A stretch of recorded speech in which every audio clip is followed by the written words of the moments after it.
morning, everyone. Welcome to our robotics class. We're in week 39 now, so we're pretty much at the end. And there's not anything new this week. The only thing is, just a reminder that on this Friday, the 11th, is the last day to submit any work to receive credit for the fourth quarter. So if you would like to receive credit, you need to make sure that you send it in before Friday the 11th, okay? And if you need help with anything, you should definitely come and stop in this week, and I wouldn't wait until the last day either. And if you need to check, if you're not sure, you should also stop in and don't wait until the last day, because how stressful is that? So this Friday, okay? And then what else did I want to say? Oh, so yeah, this week and next week, we have a documentary that I'm going to be showing about machine learning. And so I'm going to show the first half this week, and then we'll show the next half next week. And so that'll just be how we'll end our school year.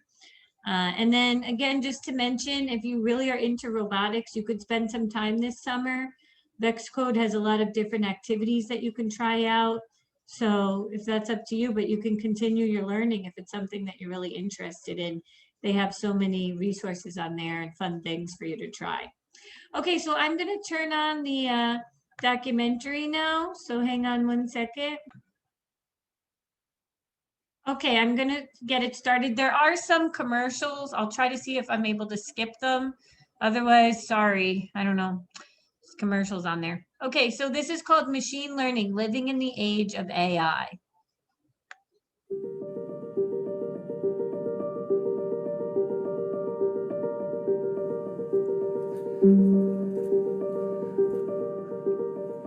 Alexa, play classical music. Here's a station for classical music. Well, my name is Jerry Neese. I'm 70 years old. And I live in an active adult community for people 55 and over here in San Jose, California.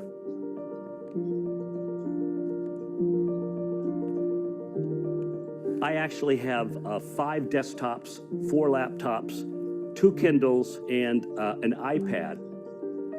I have Amazon Alexa. I've had her for a couple of years now. And as someone that didn't even see my first television until I was 7 years old, I can tell you that the evolution of technology is inevitable. It benefits mankind. You can see the stars in the Milky Way. Well, I can actually spend all day under here. Artificial intelligence is all around us, and we use it in different ways every day. You wake up, you go for a run, and your watch tracks where you're going, measures your heart rate variability using forms of AI. And probably AI was used by a farmer to grow the crops and the strawberries and the blueberries that I had for breakfast. Maybe you're in a car that has AI that helps sense the other vehicles on the road around it. You sit down at your computer, you start to use your email. It's all filtered by AI. Maybe you take a photograph, and the tools that help you sort your photographs, those are AI too. Artificial intelligence is everywhere, and it's becoming ever more present in our lives. What is the temperature in San Jose, California? AI in machine learning is the biggest revolution today. And it's on the order of the agricultural industrial revolution in the past. I think technology is going to have a really hard time helping people like me. There's a lot of hype, but there's a lot happening as well. Organic pasta. One of the great things about machine learning is how it's been democratized. A sort of huge jump has happened with, and all of a sudden you're getting confronted with the fact that I might not be driving a car in the next 10 years. Because it's software, the rate of change is so much faster. This technology will be created. We have no escape from it now. People may think AI is going to take over the world. They're definitely nervous. Some of those dystopian things that we might think, oh, that could never happen, might actually happen. To me, it's not what's going to happen to us, but what's possible to happen with us. And where can we go? I mean, it's sort of unlimited.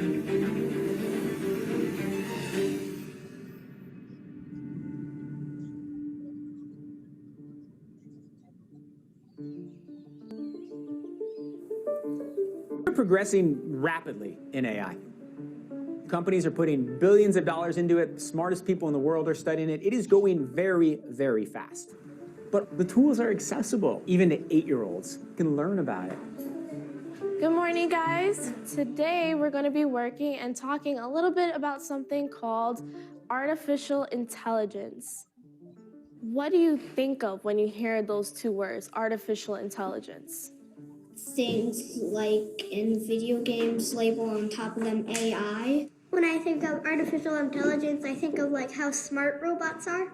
How smart robots are? Okay. It has this control that just tells it to do things that it does. I like that. So ready? I'm going to show you guys and introduce you to an artificial intelligence powered robot called Sophia. Sophia, if you could, please wake up and say hello to everybody. Good afternoon. My name is Sophia. I can use my expressive face to communicate with people. For example, I can let you know if I feel angry about something, or if something has upset me. Why is it so important to have an expressive face given that you're a robot? I want to live and work with humans, so I need to express emotions to understand humans and build trust with people. Can robots be self-aware, conscious, and know they're robots? Well, let me ask you this back. How do you know you are human?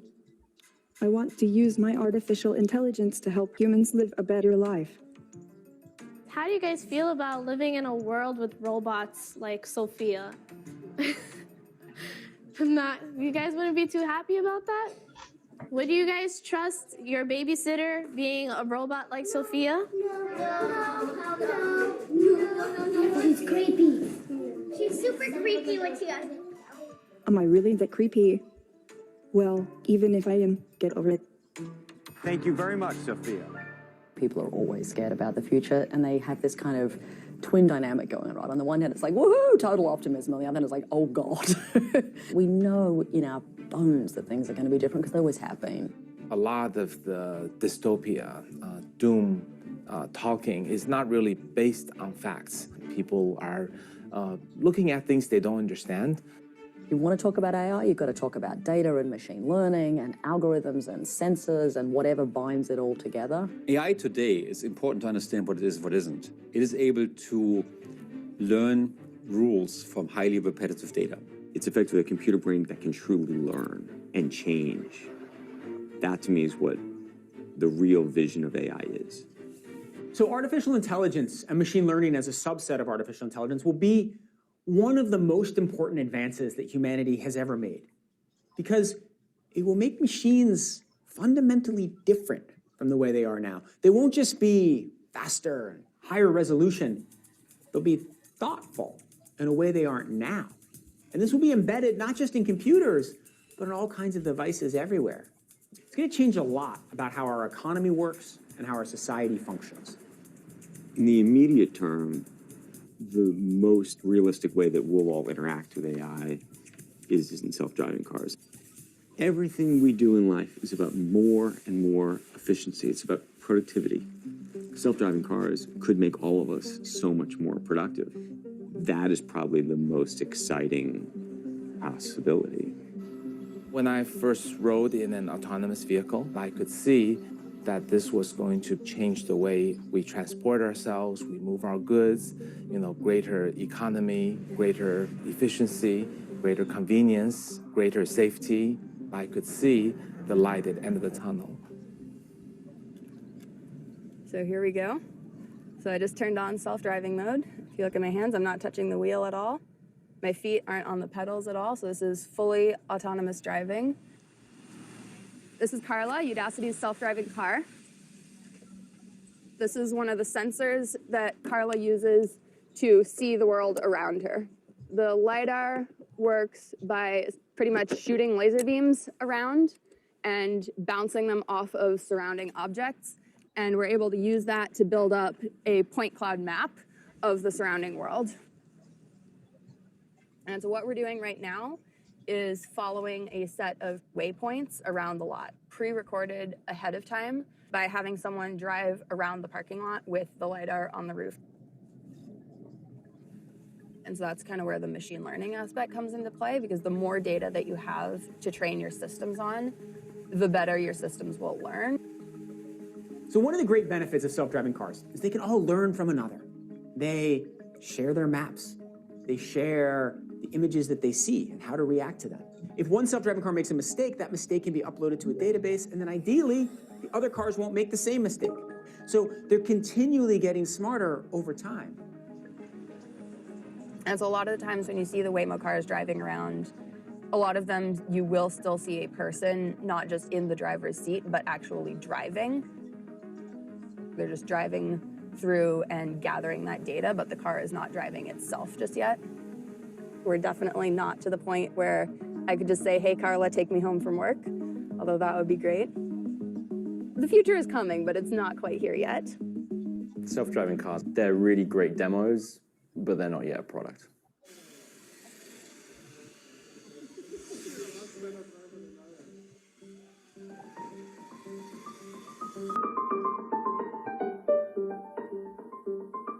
DIY Robocars is a place to race these cars. On your mark, get set, go. We come here every other month to try to learn about machine learning and self-driving and figuring out the technology that we need so we don't need to drive. Thanks to the Googles of the world putting a lot of the code in the open source, we now have the ability to do things that were PhD theses just 5 or 10 years ago. You can go to the cloud and you can basically do supercomputer work essentially for free. One of the things I love about DIY Robocars is that you think about self-driving cars and you think, oh, that's just stuff that Tesla and Waymo are working on. But because it's so accessible now, it's a bunch of hobbyists in Berkeley doing it themselves. The difference between what we do and what the big guys do is that we race. Go. And we crash a lot.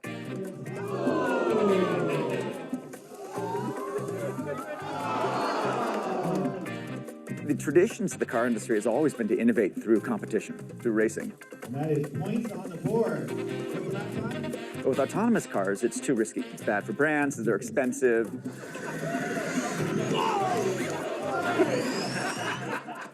Go! Go! And so we're doing the kind of the racing, the competition, the nimble, aggressive driving that the big guys aren't willing to do. We can probably expect that to produce some interesting side effects, people who just sort of immerse themselves in the technology and start to have new ideas. I'm Buki Adeniji, and this is my wife, Nia, and we're Team Sparta. I've been building model cars since I was little, and since I met folks here at this meetup, I can actually participate in machine learning. I can learn it.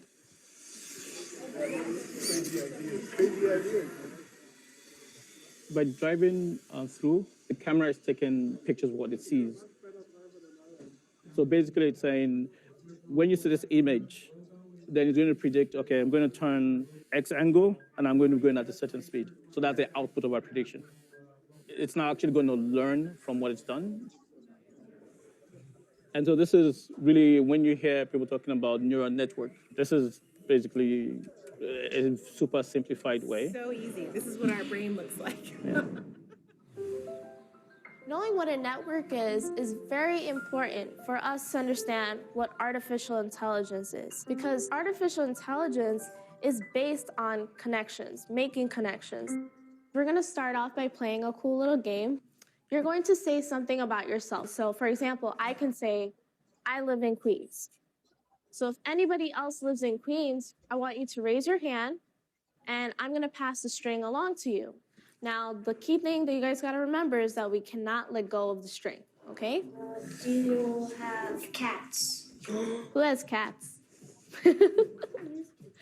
So a neural network is a form of artificial intelligence that's been designed very specifically based on neuroscience and based on our best understanding of how the human brain works. As we learn, our brain modifies what's called the synaptic strength, which is the interconnection between two processing units. The neural network is the same thing. The neural network actually starts off where you're defining these little layers. Convolutional 2D, linear, linear, linear. These are types of layers that you get in these neural networks. And then you hook them all together. School can be boring.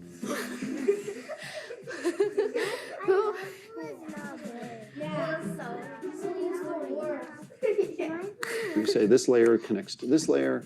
I like hot dogs. Anybody else like hot dogs? I like hot dogs. You say this one talks to that next one, the next one talks to that one. And once you've done it, you've built a neural net. So what do you guys notice forming between us? It forms a bridge sort of like there's connections in between us, like. I like that. There's connections in between us. Does everyone here have a connection with each other? Knowing those similarities and voicing them helps us create a network between us. The same way neural networks help computers and machines make connections and learn how to learn things. So there's a lot of different things that neural networks can be set up to do. They have to be trained to do tasks. Like, for example, image classification. So say this is an image of a dog. You get a whole bunch of examples of dogs and also a data set of non-dogs.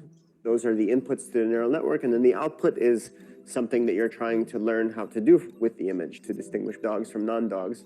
So I can start shoveling this data into this neural network. You know this image over here? That needs to go over here in this 3D geometry space. And so it goes, okay, I can do that. And then you do another image and another image. This neural network is basically learning from example. It starts learning basically how to transform from this image space into this geometry space. It starts getting better and better and better and better and better. And after enough examples, the computer forms in its own brain rules that it can't even explain, but they make it as competent as people are. Now you don't look at problems the same way. You look at it like, can I capture enough data so that a machine can figure out what's going on? One of the biggest areas of application is in medical imaging and medical diagnostics. I've seen some research papers that shows that neural networks can, for example, spot malignant tumors. And possibly they do so better than a human. At Stanford, we have a team that trained the neural network with 129,000 images of various skin conditions, lesions, rashes, and so on, including melanomas, deadly skin cancers. And ask the question, can an iPhone find skin cancer? And the answer is yes. And then we're able to document that the accuracy of the phone is really as good as the best human physicians, like Stanford level and Harvard level doctors. The fact that when people release a paper describing their technology that they created, it often comes with code now, means that we can download it, try it out, see if we can adapt it to the problems that we want, and build on it. If you're smart and innovative and ambitious, you can use tools that are available to anyone to do your own experiments, to study science, to build things.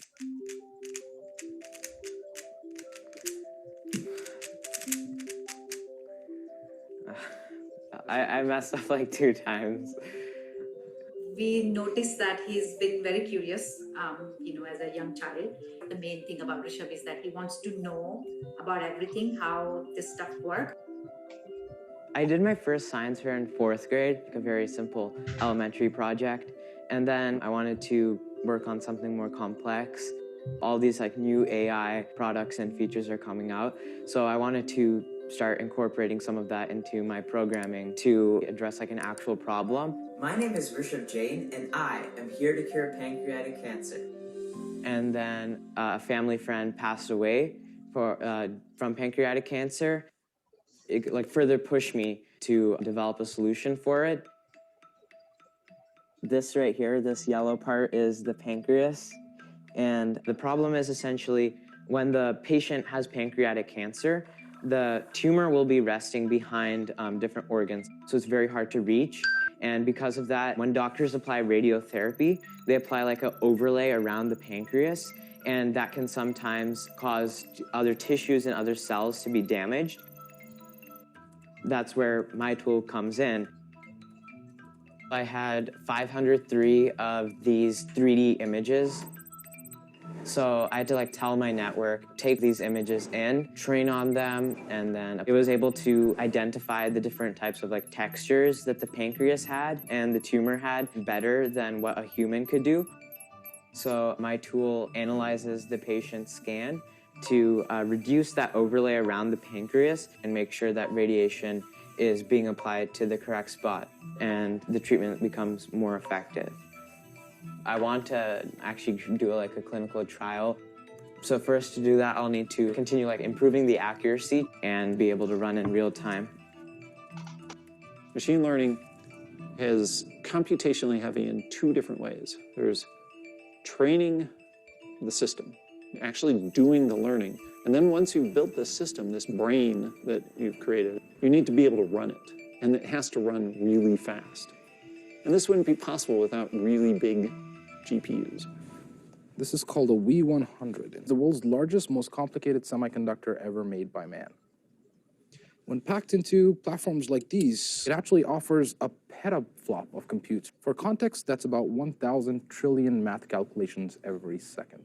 A GPU has a whole bunch of little teeny processors that are basically there to do one thing, render pixels. So here, this AI learned 7,000 different species of flowers. This is running on a CPU. You can see it's doing about 4 to 5 images every second. But you put 1,000 of them or 2,000 of them together, and all of a sudden you've got this huge supercomputer that's built for machine learning. And we actually parallelized it using one of our GPUs, and this is what it's able to do. As scientists and engineers innovate and create new AI, there's this intense pressure for both programmability and for speed. There's a new generation of autonomous machines that does require much more higher computing power. The faster we can make the training process, the more progress we make in AI. Okay, we're going to stop right here, and we'll finish the second half next week. So please just make sure, again, a reminder, if you're missing anything, to please get it in before Friday. So that's the 11th, if you want it to count for your fourth quarter. All right, guys. So we'll see you guys next week, and have a good week. Bye, guys.